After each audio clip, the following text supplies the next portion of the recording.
Subscribe to our channel, click the show links and enjoy watching the videos. કનેરી નીકળા જા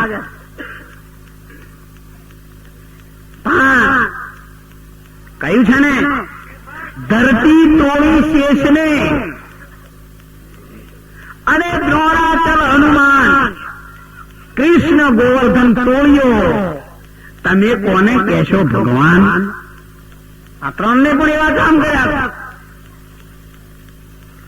એટલે જ્યાં જેની સુરતા ત્યાં જઈને જન્મ ધરતા અંત સમયે તમારી સુરતા જે સ્થાન ઉપર નક્કી કરશે એ જગ્યાએ જન્મ લેવો પડશે. કોઈનો દેહ જન્મ લેતો નથી, કોઈનો પ્રાણ જન્મ લેતો નથી. આવવું અને જવું, મરવું અને જન્મવું એ દેહનો ધર્મ છે. આવવું અને જવું એ પ્રાણવાયુનો ધર્મ છે. રાખ અને શોક એ મનનો ધર્મ છે. અને જન્મ લેવાનું કાર્ય સુરતા કરે છે.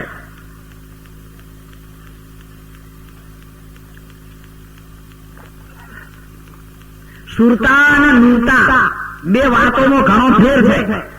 ચોમડાની આંખે જોવે અને નિરખે એનું નામ નૂરતા, અને પરખીને નામ નક્કી કરે એનું નામ સુરતા.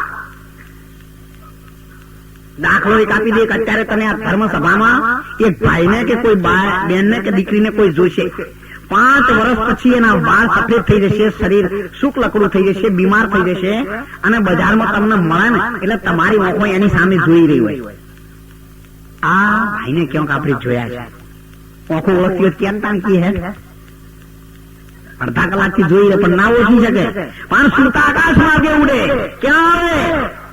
માગસર સુદ 13ના દિવસે ઓબલિયા ગામના ગોંદરે અને રાતના 10 વાગે સભામાં નક્કી કરીને પાછી આવી જાય. બોલ ને ઓબલિયા સણ તું તાર હોમાં બેઠું તે છે નકા વોખના કે બોલ તું હેડ.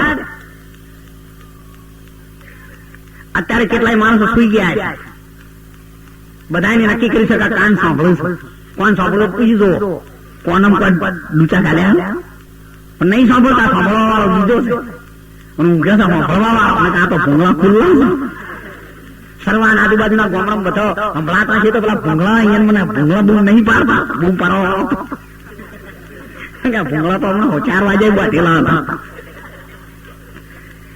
એટલે જે બહાર અવાજ આપે છે ને એવો અંદર લે છે ને આ કોણ છે તો ખાલી ભૂંગળા છે. ઉભાના ગોઠિયા કામ કરવા વાળા તો બીજા.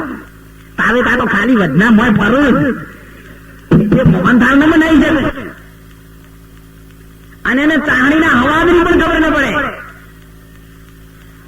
એમ જેની સુરતા આકાશ માર્ગે કરે છે એ જેને વાગ્યા વચન વાળા બાણ, જેની સુરત ચડી છે આસમાન, ભજન મેં ઘૂમ રહ્યા મુરા ભાઈ, જેને વાગ્યા વચન વાળા બાણ.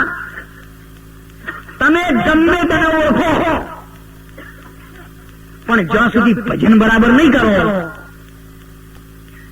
તમે જબરદસ્ત બીજવારો લાવો અને ચેતના ચહેરે જન્મેલી રાખો. કેવા વાળો બ્રાહ્મણ ઘણું થાય છે.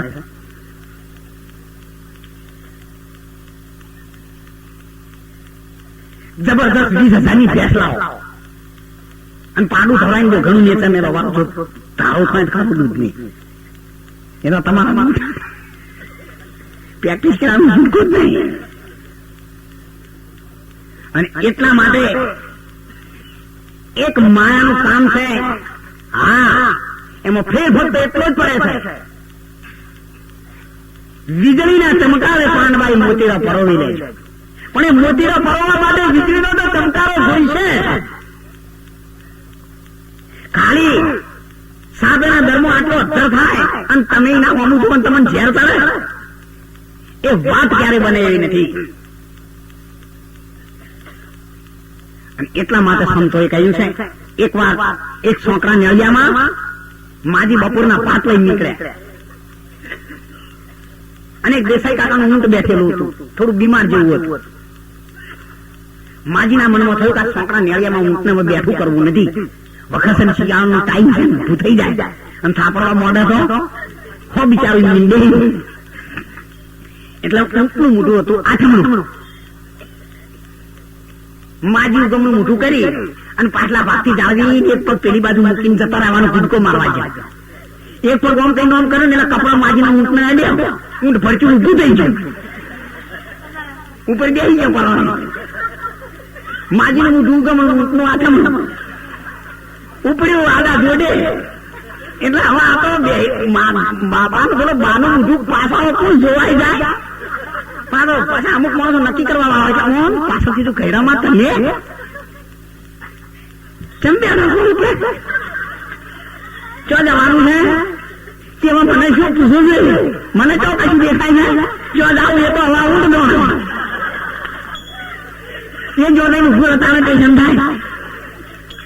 એટલે આપણે હવે બેસી ગયા છીએ, આવી ગયા છીએ, પણ જો જવાનું છે એના માટે આપણે ક્યારેય કઈ વિચાર્યું નથી. અને એટલા માટે સંતોએ શાસ્ત્રોએ તો કહ્યું છે, અરે મને એવી લગની લાગી એ મારી સુરતા સાહેબ લાગી એ તો સાહેબ રમતા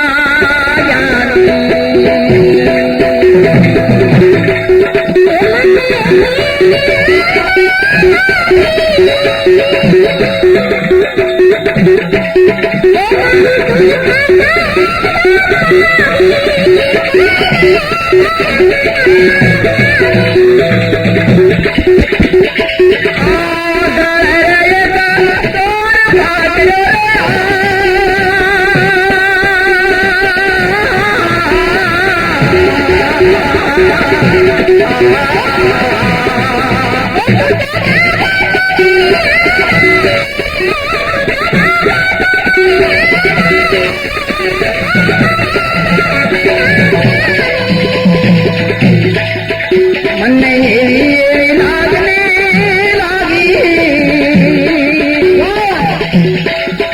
મારી સુરતા સાહેબ લાગી એ સાહેબ